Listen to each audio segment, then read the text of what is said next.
இப்போ துலா லக்னத்தில் பிறந்தவர்கள் பொதுவாகவே வந்து எப்படின்னா, அவங்க லைஃப்ல நடக்கிற பல விஷயங்கள வந்து அவங்க பெருசா மேம்படுத்தி அத வந்து அதுக்காக ஒரு இம்பார்ட்டன்ஸ்லாம் குடுக்க மாட்டாங்க. அவங்கள சுத்தி நடக்கிற விஷயம் அவங்க குடும்பத்துக்காக, அப்படி அந்த மாரி விஷயத்த தான் அவங்க கண்காணிச்சுக்கிட்டே இருப்பாங்க. ஏன்னா, அங்க சனி பகவான் வந்து உச்சமாகக்கூடிய வீடு. அந்த லக்னத்திலேயே சனி பகவான் வந்து உச்சமாறாரு. அப்ப நேச்சுரலி அது என்னன்னா, சனி அப்படிங்கிறவர் நீதி. நீதி அரசர் அப்படின்னு சொல்றோம். அப்ப கண்டிப்பா ஒரு தர்மம், நீதி இந்த மாரி விஷயங்களை கடைபிடிக்கக்கூடியவர்களாக இருப்பார்கள்.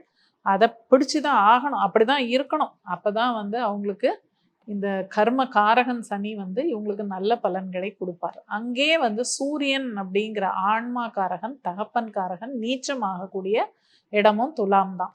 அப்ப அந்த துலாம்ல வந்து ஒரு குழந்தை பொறந்தாச்சு அப்படின்னா, அங்க வந்து தகப்பனாருடைய முன்னேற்றம் அப்படிங்கிறது கொஞ்சம் பாதிக்கப்படும்.